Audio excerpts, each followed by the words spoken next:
Hello guys, इस video में हम सीखेंगे कि कैसे सिंगल आइटम या सिंगल प्रोडक्ट के मल्टीपल कलर्स और उसके साइजेस ऐड करते हैं। साथ ही हम मल्टीपल बारकोड भी ऐड करना सीखेंगे।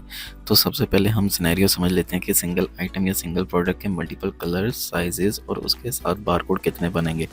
फॉर एग्जांपल हम एक शर्ट सेलेक्ट कर लेते हैं, शर्ट ए या शर्ट बी कोई भी हम सेलेक्ट कर लेते हैं और उसके मल्टीपल कलर्स हैं, लाइक वाइट है, ग्रे है, ब्लू है और पिंक और एक्सेट्रा मल्टीपल कलर्स हो सकते हैं इसमें।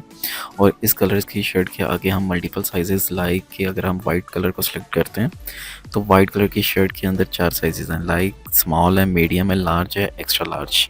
इसी तरीके से अगर हम ग्रे कलर की शर्ट को सिलेक्ट करते हैं तो उसके भी आगे से मल्टीपल 4 साइजेस हैं। फॉर एग्जांपल स्मॉल में मीडियम, लार्ज और एक्स्ट्रा लार्ज। अगर हम इन दो कलर्स के अकॉर्डिंग और साइजेस के अकॉर्डिंग चलते हैं तो कितने बारकोड जनरेट होंगे मल्टीपल। तो सबसे पहले हम वाइट कलर को सिलेक्ट करते हैं कि वाइट कलर वाली जो शर्ट थी हम उसको सिलेक्ट कर रहे हैं। तो वाइट कलर के हम करते हैं कि उसके 4 साइजेस हैं तो इसके बारकोड भी 4 बनेंगे। लाइक कि वाइट कलर है स्मॉल साइज़ में तो उसका अपना बारकोड होगा। इसी तरीके से वाइट कलर है मीडियम साइज़ के अंदर, उसका अपना बारकोड होगा। इसी तरीके से अगर आपका लार्ज साइज़ में है, वाइट कलर का शर्ट है आपकी, तो उसका भी अपना बारकोड होगा। इसी तरीके से वाइट कलर की शर्ट का भी एक्स्ट्रा लार्ज साइज़ है, उसका भी अपना बारकोड होगा। इसी तरीके से अगर हम ग्रे कलर को हम सेलेक्ट करते हैं शर्ट को, यानी कि ग्रे कलर की शर्ट है आपकी और उसको सेलेक्ट करते हैं और उसके भी अगर आपके 4 साइजेज़ हैं उसमें, तो उसके भी 4 ही बारकोड बनेंगे। लाइक ग्रे कलर है आपका शर्ट का, उसका स्मॉल साइज़ है तो उसका अपना बारकोड होगा। और इसी तरीके से अगर ये मीडियम साइज़ में है शर्ट आपकी ग्रे कलर की, तो उसका भी अपना बारकोड होगा। इसी तरीके से लार्ज साइज़ का है आपकी शर्ट तो उसका भी अपना बारकोड होगा। इसी तरीके से ग्रे कलर में अगर आपका एक्स्ट्रा लार्ज साइज़ है तो उसका भी आपका अपना ही बारकोड होगा। अगर हम इन सब का टोटल करते हैं तो एक आइटम या कोई आइटम भी, कोई भी आपकी आइटम है या यही शर्ट को हम सेलेक्ट कर लेते हैं कि ग्रे कलर की या वाइट कलर की जो शर्ट थी और उसके 2 कलर से आपके, और उसके आगे से मज़ीद 4 साइजेस थे। फॉर एग्जांपल एक शर्ट है आपकी, आइटम ए है, उसके 2 कलर्स हैं और उसके आगे वो 4 साइजेस में फॉल करती है। तो इसकी कैलकुलेशन ऐसे निकलेगी कि आपके 2 कलर्स इनटू आपका 4 साइजेस से मल्टीप्लाई होगा तो टोटल 8 आएगा। इट्स मीन कि आप 2 से मल्टीप्लाई करेंगे यानी कि 2 कलर्स और मल्टीप्लाई कर देंगे उसके 4 साइजेस से, तो टोटल आपके बारकोड 8 बनेंगे। तो अब हम सॉफ्टवेयर पर एंट्री करना सीखते हैं कि ये सब इम्प्लीमेंट कैसे होती हैं ये चीज़ें। तो सबसे पहले हम चलते हैं प्रोडक्ट्स के फॉर्म पे। मैं प्रोडक्ट्स के फॉर्म पे क्लिक करता हूँ तो आपके पास फॉर्म ओपन हो जाएगा। तो मैं यहाँ पे क्रिएट न्यू आइटम पे जाता हूँ और यहाँ पे मैं कोई भी एक आइटम नेम लिख देता हूँ। फॉर एग्जांपल है शर्ट आपकी, मैं शर्ट कर देता हूँ, ठीक है। और कैटेगरी आपको मैंने ऐड करना पहले ही बता चुका हूँ पहली वीडियोस में के अंदर, और इसमें डायरेक्ट मैं सेलेक्ट कर लेता हूँ कि फॉर एग्जांपल ये कॉटन की है। ब्रांड मैं कोई भी सिलेक्ट कर लेता हूँ या सिमजॉब का कर लेता हूँ और इसकी सेल प्राइस कर देता हूँ, मैं कहता हूँ 2950 है आपकी। अब यहाँ पे देखें साइज़ की ऑप्शन आ रही है और साइज़ ऐड करने के लिए साथ ही प्लस का आइकन है, तो मैं इस पर क्लिक करता हूँ। तो यहाँ पे मैं कोई भी डाल देता हूँ। फॉर एग्जांपल कि मेरे पास स्मॉल में ऑलरेडी ऐड कर चुका हूँ तो मीडियम कर लेता हूँ। मीडियम के बाद हम एक ऐड कर देते हैं लार्ज साइज़ और कंट्रोल एस, और इसी के साथ हम एक और ऐड कर लेते हैं एक्स्ट्रा लार्ज का, एक्स्ट्रा लार्ज, और इसको भी मैं सेव कर दिया। अब यहाँ पे आपके पास देखने के साइजेस आ गए हैं तो मैं इस पे क्या करता हूँ, ये ऐड हो गए हैं। अब हम आगे कलर्स की तरफ चलते हैं। तो मैंने वाइट कलर ऑलरेडी ऐड कर चुका हूँ, तो यहाँ पे आप जितने कलर्स चाहें आप ऐड कर सकते हैं। यहाँ पे मैं प्लस के आइकन में गया और यहाँ पे मैं जो मैंने अभी डिस्क्रिप्शन पहले आपको स्टार्टिंग में बताई थी उसी के अकॉर्डिंग लेकर चलता हूँ कि ग्रे कलर है तो मैं ग्रे कलर भी कर दिया और मैंने क्लोज कर दिया। अब यहाँ पे देखें आपके पास ग्रे और वाइट कलर भी आ गया और यहाँ पे आपके पास 4 साइजेस आ गए। अब मैं ये सिलेक्ट करता हूँ कि शर्ट, मेरे पास एक शर्ट है, कोई भी आपका कोई कोड हो सकता है या कोई भी आपने आइटम का नेम लिखना चाह रहे हैं तो वो हो सकता है। तो यहाँ पे मैं साइज़ सेलेक्ट करता हूँ कि ये जो शर्ट है ये चारों साइजेस में होती हैं और ये जो कलर्स है ये दोनों कलर्स में होता है। और इसकी मैं परचेज़ प्राइस यहाँ पे डाल देता हूँ कि 2500 रुपीज़ है। और जैसे ही मैं कंट्रोल एस करूँगा तो आपके पास एक फॉर्म ओपन हो जाएगा जहाँ पे ऊपर लेफ्ट साइड पे लोड ऑप्शंस आ रही हैं। यहाँ पे सिलेक्ट करता हूँ तो load as same values pick करता हूँ। अच्छा, यहाँ पे करने का मकसद क्या है, ये जैसे मैं करूँगा तो सबकी जो सेल प्राइस और परचेज प्राइस है ना, यहीं से उठाकर सबके कलर और साइज़ वाइज और वो बारकोड वाइज खुद ही उठा लेगा यहाँ पे। मैं सेव करता हूँ।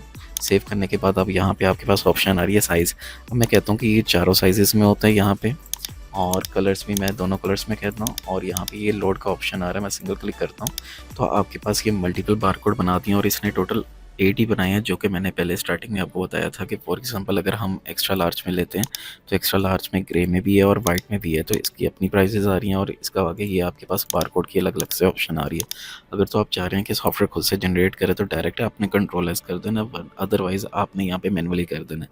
अब यहाँ पे सेल प्राइस और परचेज प्राइस भी आ रही है। फॉर एग्जांपल आप कहते हैं कि वाइट कलर जो है, वाइट कलर की प्राइस ज़्यादा लेकिन कॉस्ट मुझे इसकी भी ज़्यादा ही पड़ती है, तो मैं क्या करता हूँ कि जो वाइट कलर्स के अंदर है तो मैं यहाँ पे फ़िल्टर लगाता हूँ कि जो वाइट जो है मेरा कलर्स के अंदर, तो मैं वाइट कलर यहाँ पे फ़िल्टर लगाता हूँ और मैं कहता हूँ कि जो इसकी परचेज़ प्राइस है या सेल प्राइस है वो 3000 है सबकी, तो मैं यहाँ से चेंज कर दूँगा और यहाँ से 3000 मैंने चेंज कर दिया।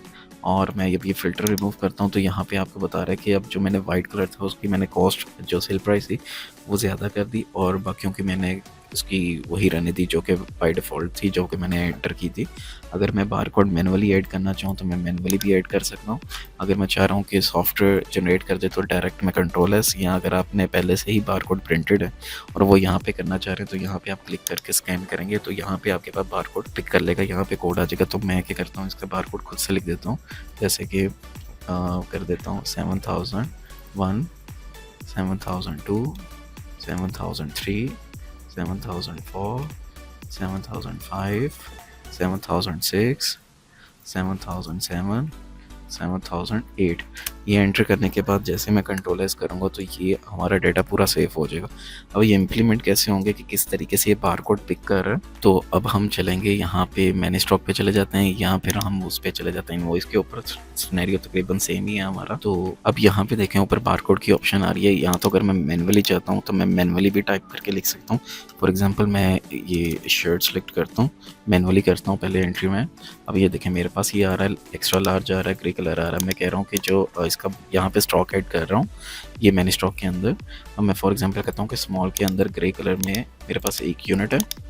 और इसी तरीके से अगर मैं शर्ट है मेरी, अगेन शर्ट, यहाँ से शर्ट सेलेक्ट की और अब मैं कहता हूँ कि मेरे पास अब स्मॉल ऑलरेडी कर चुका हूँ, मीडियम ग्रे के अंदर भी 1 है। इसी तरीके से आप मल्टीपल ऐड कर सकते हैं। अगर हम बारकोड के थ्रू एंट्री करना चाहें कि स्कैन करें और डायरेक्ट आइटम नीचे आ जाएं, तो जो मैंने ऐड की थी फॉर एग्जांपल 7002 कर देता हूँ एंटर, तो ये देखें इसने ऑटो साइज़ पकड़ लिया। अब ये किस तरीके से पकड़ा, क्या हम कंफर्म करते हैं कि जो भी मैंने ऐड किया कि वो वाकई वही है। तो मैं यहीं से शॉर्टकट से चला जाता हूँ प्रोडक्ट के फॉर्म पे और यहाँ से मैं शर्ट सेलेक्ट करता हूँ। अब हम कॉम्बिनेशंस में जाते हैं, तो कॉम्बिनेशंस में देखते हैं कि जो एक्स्ट्रा लार्ज है जो मैंने एंटर किया था वो एक्स्ट्रा लार्ज और ग्रे। अब ये देखें 7 से ये मैंने जो ऐड किया था वो इसने ऑटो पिक कर लिया, जो कि कॉम्बिनेशंस मैंने ऐड किया था आपका 7002। अब इसी तरीके से अगर हम अगला नेक्स्ट बारकोड सर्च करते हैं 7005 एंटर। अब ये देखें आपके पास नेक्स्ट जो आइटम थी वो भी कोड के साथ मैंने बारकोड उसका सर्च किया तो वो भी इसी तरीके से आ गई, लेकिन आप बारकोड सर्च करेंगे, स्कैन करेंगे तो ऑटोमेटिकली ये पिक कर लेगा। इसी की तरफ अगर मैं इसको कंट्रोल एस करता हूँ जितनों को मैंने बारकोड ऐड किए हैं, अब ये सेव करने के बाद आपके पास ये स्टॉक में ऐड हो जाएगा। अगर इन्हीं का बारकोड प्रिंट करके देखना चाह रहे हैं कि हमारे सॉफ्टवेयर से ही प्रिंट हो तो आप अगेन रिपोर्ट्स में जाएंगे। रिपोर्ट्स में जाने के बाद आपके पास प्रोडक्ट रिपोर्ट्स के अंदर जाएंगे आप प्रिंट बारकोड, मैं इस पे जाता हूँ और यहाँ से मैं आइटम सेलेक्ट करता हूँ शर्ट और मैं कंप्लीट रिपोर्ट निकालता हूँ। अब ये देखें इसने बारकोड प्रिंट कर दिया हमारे कि हमारी जो शर्ट थी वो एक्स्ट्रा लार्ज वाइट कलर में थी। अभी ये आपका जो फॉर्मेट है वो चेंज है, कस्टमाइज़ है। ये तो जस्ट एक एग्जांपल के तौर पे समझा रहा हूँ।